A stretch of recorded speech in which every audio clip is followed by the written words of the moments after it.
Hey guys, welcome back to Kya study Adda. तो दोस्तों, जैसा कि आपको पता है, मैंने प्राचीन इतिहास मतलब एंशियंट हिस्ट्री का पार्ट फर्स्ट बनाया था, जिसमें मैंने 50 क्वेश्चन इंक्लूड किए थे और 100 क्वेश्चन का टारगेट रखा था मैंने।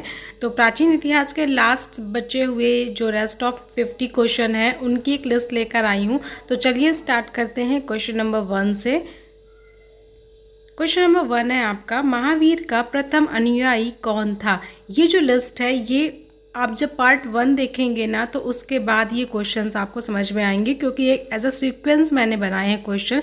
जैसे जैसे प्राचीन इतिहास में चीज़ें हुई हैं, पहले जो भी काल आए हैं, फिर जो वंश आए हैं और उनका जैसा जैसा जो उन टॉपिक्स में से जो क्वेश्चन इंपॉर्टेंट है मैंने उन क्वेश्चंस को लिया है। तो आप जब पार्ट 1 देखेंगे तो आपको पार्ट 2 ज़्यादा अच्छे से समझ में आएगा, तो पार्ट 1 जरूर देखें। चलिए स्टार्ट करते हैं। तो महावीर का प्रथम अनुयायी कौन था। जामिल। जामिल जो थे वो महावीर के प्रथम अनुयायी थे, जो बाद में चलकर महावीर जी के ही दामाद बने थे। ठीक है, चलिए क्वेश्चन नंबर 2 है, प्रथम जैन संगीति कहाँ हुई थी। तो प्रथम जैन संगीति कहाँ हुई थी, ये हुई थी आपकी पाटलिपुत्र में। ठीक है, और अगर ये पूछा जाता है कब हुई थी तो ये हुई थी 300 ईसा पूर्व में। चलिए क्वेश्चन नंबर 3 है, जैन धर्म के त्रिरत्न कौन कौन से हैं। तो कौन कौन से हैं, सम्यक दर्शन, सम्यक ज्ञान और सम्यक आचरण। ठीक है, ये क्वेश्चन बहुत इंपॉर्टेंट है। क्वेश्चन नंबर 4 है आपका, बौद्ध धर्म के संस्थापक कौन थे। सबको पता है गौतम बुद्ध जी क्या थे, बौद्ध धर्म के संस्थापक थे। ठीक है, क्वेश्चन नंबर 5 है आपका, गौतम बुद्ध का जन्म कहाँ हुआ था। तो गौतम बुद्ध का जन्म कहाँ हुआ था, कपिलवस्तु के लुम्बिनी में। और अगर हम बात करें कब हुआ था तो ये हुआ था 563 ईसा पूर्व में। ठीक है, और देखिए प्राचीन इतिहास में से गौतम बुद्ध, बौद्ध धर्म और जैन धर्म एक ऐसे 2 टॉपिक हैं जिनसे बहुत सारे क्वेश्चंस बनते हैं। तो इन टॉपिक्स को आप बहुत ध्यान से पढ़िएगा जब भी आप पढ़िएगा।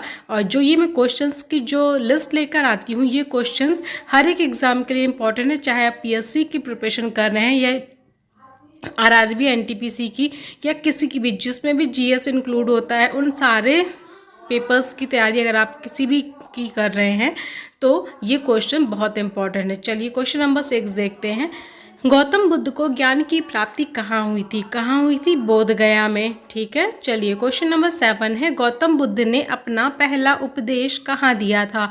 कहाँ दिया था, ये दिया गया था सारनाथ में।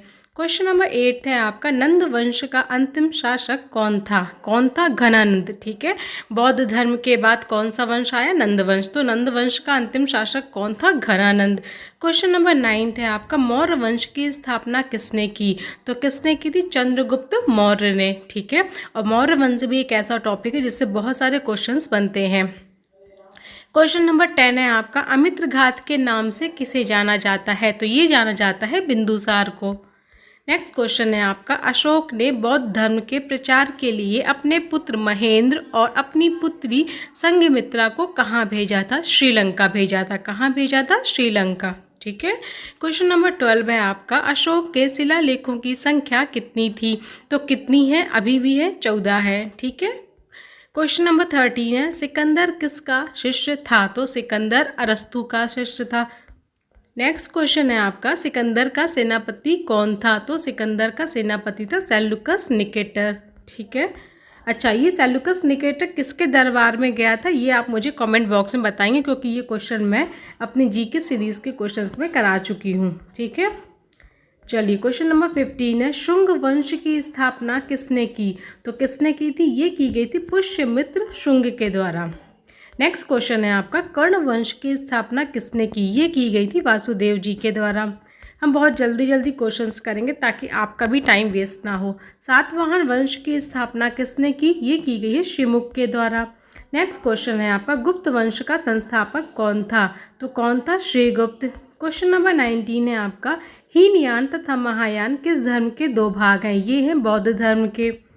क्वेश्चन नंबर 20 है आपका, भारत का नेपोलियन किसे कहा जाता है। तो किसे कहा जाता है, ये कहा जाता है समुद्रगुप्त को, क्योंकि जब समुद्रगुप्त का शासन आया था तो उसने बहुत बड़ा साम्राज्य स्थापित किया था, इसलिए उसे भारत का नेपोलियन कहा जाता है। क्यों, क्योंकि जो नेपोलियन था वो वर्ल्ड में फेमस था और उसने भी जो काम किए थे वो एज अ समुद्र, जैसे जो काम समुद्रगुप्त ने किए थे लगभग अपन बोल सकते हैं कि नेपोलियन ने भी वही काम किए थे, इसलिए भारत का नेपोलियन किसे बोला था, समुद्रगुप्त को। नेक्स्ट क्वेश्चन है आपका क्वेश्चन नंबर 21, कुषाण वंश का शासक कौन था? तो कौन था? ये थे कनिष्क। क्वेश्चन नंबर 22 है, भारत का आइंस्टीन किसे कहा जाता है? तो कहा जाता है नागार्जुन को। क्वेश्चन नंबर 23 है, नालंदा विश्वविद्यालय की स्थापना किसने की? तो ये की गई थी कुमारगुप्त के द्वारा। नेक्स्ट क्वेश्चन है आपका क्वेश्चन नंबर 24, गुप्त वंश का अंतिम शासक कौन था? तो ये थे विष्णुगुप्त। क्वेश्चन नंबर 25 है, गुप्त काल की पुस्तक पंचतंत्र के लेखक कौन है? तो कौन है? विष्णु शर्मा जी। नेक्स्ट क्वेश्चन है आपका, स्वर्ण युग किस काल को कहा जाता था? गुप्त काल को। ठीक है। नेक्स्ट क्वेश्चन है, कांचीपुरम के कैलाशनाथ मंदिर का निर्माण किसने करवाया था? तो ये करवाया गया था नरसिंह वर्मन द्वितीय के द्वारा। नेक्स्ट क्वेश्चन है आपका, राष्ट्रकूट वंश का संस्थापक कौन था? तो कौन था? दंतीदुर्ग। नेक्स्ट क्वेश्चन है, हर्यक वंश का संस्थापक कौन था? ये थे बिंबिसार। क्वेश्चन नंबर 30 है, एलोरा व एलिफेंटा गुफाओं का निर्माण किस शासक के शासनकाल में हुआ? तो ये हुआ था राष्ट्रकूट के काल में। ठीक है। और अगर मैं बात करूं कि एलोरा व एलिफेंटा की गुफाएं कहाँ पर हैं, तो ये गुफाएं आपके महाराष्ट्र में स्थित हैं। क्वेश्चन नंबर 31 है, वातापी के चालुक्य वंश की स्थापना किसने की? तो किसने की थी? ये की गई थी राजा जयसिंह के द्वारा। क्वेश्चन नंबर 32 है, चोल वंश की राजधानी कहाँ थी? तो ये थी तंजावुर में। क्वेश्चन नंबर 33 है, नटराज प्रतिमा किस काल की एक उत्कृष्ट कला है? तो ये है चोल काल की। क्वेश्चन नंबर 34 है, चोल काल में विष्णु के उपासक क्या कहलाते थे? इन्हें बोला जाता था अलवर। नेक्स्ट क्वेश्चन है, पाल वंश का संस्थापक कौन था? तो गोपाल। क्वेश्चन नंबर 36 है, विक्रमशिला विश्वविद्यालय की स्थापना किसने की? तो ये की गई थी धर्मपाल जी के द्वारा। क्वेश्चन नंबर 37 है, पाल शासक किस धर्म के अनुयायी थे? तो ये किस धर्म के अनुयायी थे? ये थे बौद्ध धर्म के, मतलब ये बौद्ध धर्म को मानते थे। क्वेश्चन नंबर 38 है, पृथ्वीराज रासो किसकी रचना है? ये रचना है चंद्रबदाई की। क्वेश्चन नंबर 39 है, एशिया का ज्योतिपुंज किसे कहा जाता है? तो किसे कहा जाता है? ये कहा जाता है गौतम बुद्ध को। ये क्वेश्चन कई बार पूछा गया है। क्वेश्चन नंबर 40 है, गौतम बुद्ध के बचपन का नाम क्या था? तो गौतम बुद्ध के बचपन का नाम था सिद्धार्थ। क्वेश्चन नंबर 41 है, गौतम बुद्ध को ज्ञान की प्राप्ति किस पेड़ के नीचे हुई? तो पीपल के पेड़ के नीचे गौतम बुद्ध को ज्ञान की प्राप्ति हुई थी।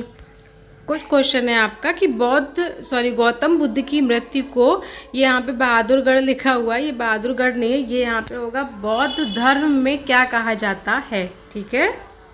तो क्या कहा जाता है? महापरिनिर्वाण। ठीक है। चलिए क्वेश्चन नंबर 43 है, प्रथम बौद्ध संगीति की अध्यक्षता किसने की? ये की गई थी महाकश्यप के द्वारा।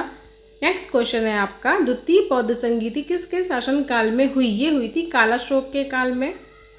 नेक्स्ट क्वेश्चन नंबर 45 है, पाटलिपुत्र में कौन सी बौद्ध संगीति हुई थी? तो ये हुई थी तृतीय बौद्ध संगीति हुई थी, जो पाटलिपुत्र में हुई थी अशोक के शासनकाल में। क्वेश्चन नंबर 46 है, अशोक के स्तंभ लेखों की संख्या कितनी है? तो ये है आपकी 7। क्वेश्चन नंबर 47 है, पाल वंश की राजधानी कहाँ थी? ये थी मुंगेर में। और अगर मैं पाल वंश के, जो मैं पहले भी बता चुकी हूँ, संस्थापक कौन थे? तो गोपाल जी। क्वेश्चन नंबर 48 है, अभिज्ञान शकुंतलम के लेखक कौन है? कबीरदास। क्वेश्चन नंबर 49 है, बौद्ध मठ का निर्माण किसने करवाया था? तो देवपाल जी के द्वारा बौद्ध मठ का निर्माण करवाया गया था। क्वेश्चन नंबर 50 और लास्ट क्वेश्चन है आपका, धर्मपाल किस वंश के राजा थे? तो पाल वंश के। किस वंश के राजा थे? ये पाल वंश के राजा थे। तो ये थे आपके 50 क्वेश्चंस, जो मैंने काफ़ी कम टाइम में इसको पूरा करने का ट्राई किया है कि बहुत ही कम टाइम में आपके 50 क्वेश्चन कंप्लीट हो जाएं। आई होप आपको मेरे क्वेश्चंस की जो लिस्ट है, जो कलेक्शन है, वो पसंद आ रहा होगा। और एक बात ज़रूर बोलना चाहूँगी कि ये सारे क्वेश्चंस बहुत इंपॉर्टेंट हैं और हर एक एग्ज़ाम के लिए ये जो सीरीज़ मैंने बनाई है, और हर एक पार्ट, हर एक सब्जेक्ट का मैं ऐसे पार्ट्स लेकर आऊँगी जो मोस्ट इम्पॉर्टेंट क्वेश्चन है, जो हर एक एग्ज़ाम में बार बार पूछे जाते हैं, उन्हीं क्वेश्चंस को मैं इंक्लूड करती हूँ ताकि आप लोगों को ज़्यादा दिक्कत ना हो।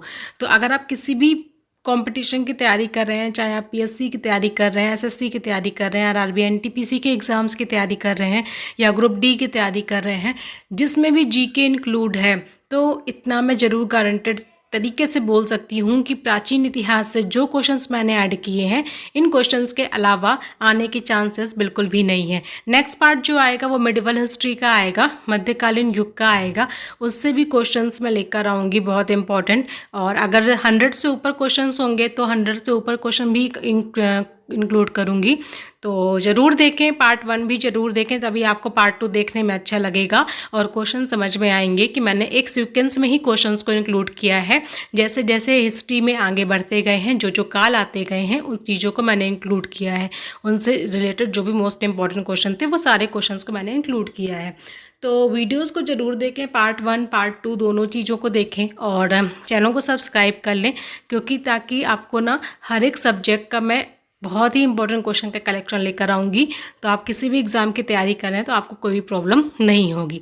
चलिए फिर मिलते हैं नेक्स्ट वीडियो में, नेक्स्ट इन्फॉर्मेशन के साथ, नेक्स्ट कलेक्शन के साथ। अगर वीडियो इन्फॉर्मेटिव लगा हो, अच्छा लगा हो तो प्लीज़ लाइक करिएगा और कमेंट करके मुझे अपने सजेशन ज़रूर दीजिएगा। दोस्तों के साथ शेयर ज़रूर करिएगा और सब्सक्राइब करना बिल्कुल भी मत भूलिएगा। चलिए फिर मिलते हैं। Thank you for watching.